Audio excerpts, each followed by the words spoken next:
সামনে নির্বাচন, এবং এই নির্বাচন আমরা সবাই জানি যে এটা এমনি এমনি আসেনি। একটা দীর্ঘ 15 বছরের লড়াই সংগ্রাম, অনেক রক্তপাত, অনেক ত্যাগ শিকার, নির্যাতন নিপীড়নের মধ্যে দিয়ে এবং সবশেষে একটা ছাত্র গণ অভ্যুত্থানের মধ্য দিয়ে এই নির্বাচনের একটা সুযোগ সৃষ্টি হয়েছে। আমরা বাংলাদেশের মানুষ, আমরা সবসময় নির্বাচন খুব পছন্দ করি, কিন্তু গত 15 বছরে এমন একটা অবস্থা তৈরি করা হয়েছে যে নির্বাচন থেকে দূরে থাকতে পারলে মানুষ যেন বেঁচে যায়, এই ধরনের একটা অবস্থা তৈরি হয়েছে। এটা এই অবস্থা থেকে ফিরে নিয়ে আসার যে সুযোগ সৃষ্টি হয়েছে, দুর্ভাগ্যক্রমে সেই সুযোগটাও যেন আমরা অলমোস্ট হারাতে বসার উপক্রম হয়েছে। গত কয়েক মাসে এবং বিশেষ করে কয়েকদিনে যে ঘটনাগুলো ঘটল, এই ঘটনাগুলোতে মানুষ কিন্তু অনেক উদ্বিগ্ন হয়ে উঠেছেন এবং মানুষ ভাবছেন, আবার নতুন করে ভাবছেন যে নির্বাচনটা আদৌ হবে কি। আমাদের দুর্ভাগ্য যে আমরা যখনই একটা সুযোগ পাই, দেখা যায় যে কিছু কিছু মহল, কিছু কিছু ঘটনা সেই সুযোগগুলোকে বিনষ্ট করে দেয়। আমরা সেই সম্ভাবনাটাকে দূর করে আমরা সত্যিকার অর্থেই একটা আশার সঙ্গে আমরা সামনে নির্বাচনের দিকে যেতে চাই। আমার দল, বাংলাদেশ জাতীয়তাবাদী দল, প্রথম থেকেই আমরা নির্বাচনের উপরে খুব জোর দিয়ে আসছিলাম। এর জন্য আমাদেরকে অনেকেই আবার খোঁটা দিয়েছেন, বলেছেন যে বিএনপি শুধু নির্বাচনে যেতে চায়, ক্ষমতায় যেতে চায়। কিন্তু এখন এটা প্রমাণিত হচ্ছে যে বিলম্বের কারণে অনেকগুলো ঘটনা তৈরি হয়েছে, অনেকগুলো সুযোগ সৃষ্টি হয়েছে, নির্বাচনকে বানচাল করে দেওয়ার কিছু সম্ভাবনা তৈরি হয়েছে। তা আমরা নির্বাচনমুখী দল, যে কারণে আমরা সবসময় নির্বাচন চেয়েছি, এবং আমরা যেহেতু আমাদের অতীত অভিজ্ঞতা রয়েছে নির্বাচনের মাধ্যমে রাষ্ট্র পরিচালনার দায়িত্বে যাওয়ার, আমরা নিজেদেরকে একটা দায়িত্বশীল রাজনৈতিক দল হিসেবে মনে করি। সে কারণেই আমরা আগে থেকেই কিছু কাজ করতে শুরু করেছি। আমরা এত নির্যাতন যন্ত্রণার মধ্যেও কিন্তু আমাদের মূল জায়গাগুলো থেকে আমরা সরে যাইনি। অর্থাৎ আপনারা জানেন যে 2016 সালে আমাদের নেত্রী দেশনেত্রী বেগম খালেদা জিয়া, তিনি ভিশন 2030 বলে একটি কর্মসূচি তিনি জনগণের সামনে একটা প্রস্তাব তুলে ধরেছিলেন। সেই প্রস্তাবেই কিন্তু এখন এই সংস্কার কমিশনের মাধ্যমে যে বিষয়গুলো এসছে তার অনেকগুলো সেখানে ছিল। অর্থাৎ রাজনৈতিক স্ট্রাকচারটাকে বদলানো দরকার, এটা আমরা তখনই উপলব্ধি করেছি, এবং উপলব্ধি করেই আমরা কিন্তু তখন এই ভিশন 2030 আমরা দিয়েছিলেন। এবং সেখানে আপনার আজকে যে বাইক্যামেরাল লেজিসলেচার, প্রেসিডেন্ট এবং প্রধানমন্ত্রীর মধ্যে ক্ষমতার ভারসাম্য স্থাপন করা,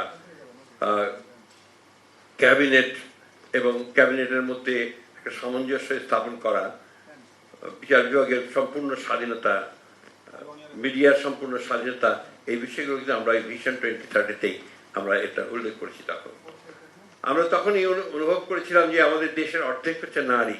তো এই নারীদের ক্ষমতায়নের জন্য, তাদের জন্য রাজনীতিতে তারা যেন আরো ভূমিকা রাখতে পারেন, তার জন্য তাদের বিশেষভাবে ভূমিকা রাখার জন্য আমরা সেই বিষয়গুলো সেখানে তুলে ধরেছিলাম।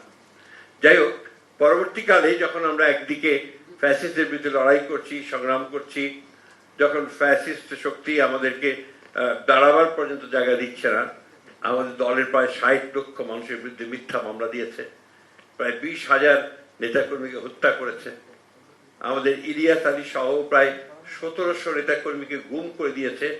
সেই অবস্থার মধ্যেও কিন্তু আমরা আরেকটি প্রস্তাব আমরা নিজেরা করেছিলাম, প্রথমে 10 দফা, তারপরে 27 দফা, এবং পরবর্তীতে আমাদের সঙ্গে যারা আন্দোলন করছিলেন তাদের সঙ্গে আলোচনার প্রেক্ষিতে আমরা 31 দফা আমরা একটা প্রণয়ন করেছি, এবং সেটা জাতির সামনে আমরা তুলে ধরেছি।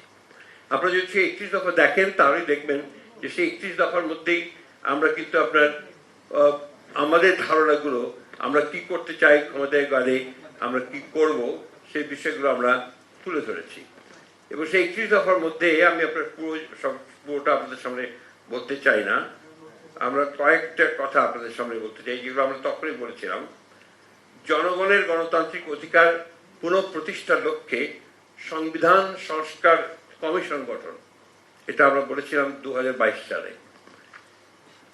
আমরা বলেছিলাম সম্প্রীতিমূলক রাষ্ট্রসত্তা ও জাতীয় সমন্বয় কমিশন গঠন করার জন্য, ন্যাশনাল রিকনসিলিয়েশন কমিশন।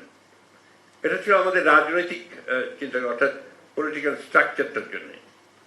অবাধ সুষ্ঠু নিরপেক্ষ নির্বাচন অনুষ্ঠানের লক্ষ্যে নির্বাচনকালীন দল নিরপেক্ষ তত্ত্বাবধায়ক সরকার ব্যবস্থার পুরো পরিবর্তন, যেটা অলরেডি এসে গেছে। তখন আমরা আপনার কেয়ারটেকার গভর্নমেন্ট সরকার সম্পর্কে বলতে গেলে আমাদেরকে তখন সবাই বিদ্রুপ করতেন, বিশেষ করে আমরা যখন বিরোধী দলে ছিলাম। এমনকি বিদেশিরা পর্যন্ত, পশ্চিমা বিশ্ব পর্যন্ত বলতো দ্যাটস এ ডেড ইস্যু। কিন্তু এটা প্রমাণিত হলো এখন যে এটাই হচ্ছে একমাত্র পথ, যে পথে আপাতত, যেহেতু আমাদের রাজনৈতিক সংস্কৃতি এটা আপনার এমন ধরনের যে যেখানে আমরা একজন আরেকজনকে আস্থার মধ্যে নেই না, সেখানে এই কেয়ারটেকার গভর্নমেন্ট সিস্টেমটাই হচ্ছে নির্বাচনের সময়কে অবাধ সুষ্ঠু নির্বাচন করা একমাত্র পথ, সেটা প্রমাণিত হয়েছে। আইনসভা, মন্ত্রিসভা, রাষ্ট্রপতি, প্রধানমন্ত্রী ও বিচার বিভাগের মাঝে ক্ষমতার ভারসাম্য প্রতিষ্ঠা করা, প্রধানমন্ত্রীর দায়িত্ব পালনের সময়সীমা অনূর্ধ্ব পরপর 2 মেয়াদ নির্ধারণ, আমরা 22 সালে বলেছিলাম। আমি এটা এই জন্য আবার রিপিট করছি যে এই কথাগুলো কিন্তু আমরা আগে বলেছি এবং আমরা এগুলোতে কমিটেড। বিভিন্ন বিষয়ে জ্ঞান, দক্ষতা, অভিজ্ঞতা সম্পন্ন বিশিষ্ট ব্যক্তিদের সমন্বয়ে আইনসভায় উচ্চ কক্ষের প্রবর্তন, অর্থাৎ আপনি যেটাকে আমরা আপার হাউস বলছি, সেই আপার হাউস। সংবিধানের 70 অনুচ্ছেদ সংশোধন, নির্বাচন কমিশন, নির্বাচন ব্যবস্থার সংস্কার ও সংশ্লিষ্ট আইন ও বিধি সংশোধন, স্বচ্ছতা নিশ্চিতকরণে সকল রাষ্ট্রীয় সাংবিধানিক ও সংবিধিবদ্ধ প্রতিষ্ঠানের পুনর্গঠন শক্তিশালীকরণ। এইগুলোই ছিল আমরা যেগুলো আজকে যেগুলো কমিশন থেকে বেরিয়ে এসছে, 6টা কমিশন থেকে, তার বেশিরভাগই কিন্তু আমাদের এই 31 দফার মধ্যে রয়ে গেছে।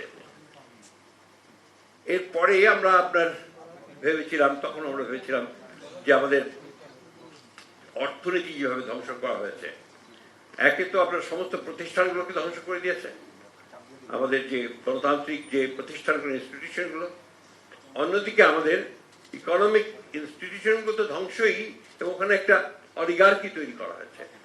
গুটি কতক মানুষ রাষ্ট্রীয় সহযোগিতায় তারা পুরো দেশের সম্পদকে লুট করে নিয়ে চলে যাচ্ছেন। এটা নিয়ে আমাদের অর্থনীতিবিদরা অনেক কথা বলেছেন।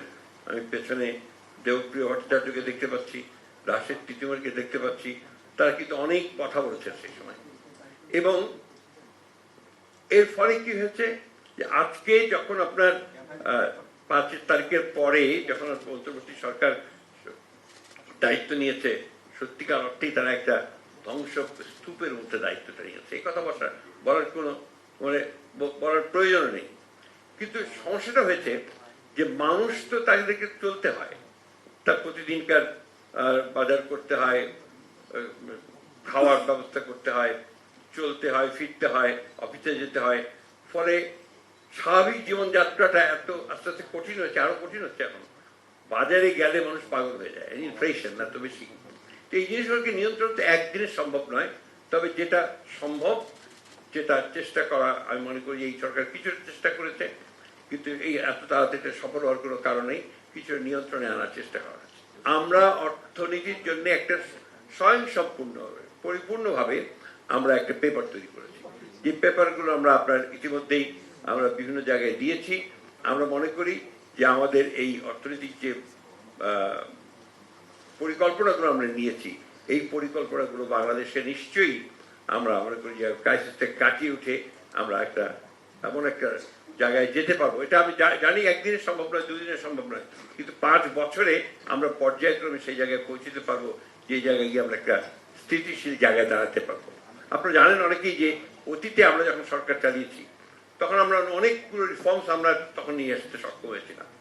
আপনারা জানেন যে ভিএটি যখন আমাদের সাইফুর রহমান সাহেব ইন্ট্রোডিউস করেন, তখন অনেকেই তাকে অনেক সমালোচনা করেছিল, কিন্তু দেখা গেল পরবর্তীকালে যে সেই ভিএটি হচ্ছে আপনার রাজস্ব সংগ্রহের একটা উপযুক্ত ব্যবস্থা।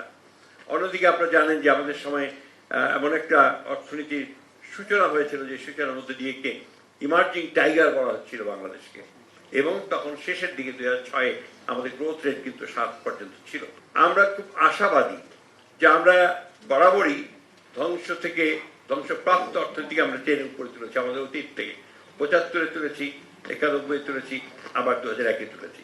ঠিক একইভাবে এবারও আমরা যদি জনগণের আস্থা নিয়ে সরকার পর্যন্ত দায়িত্বে যেতে পারি, সেই জায়গায় নিয়ে পৌঁছতে পারবো যে জায়গায় জনগণ অন্তত স্বস্তিতে থাকবেন।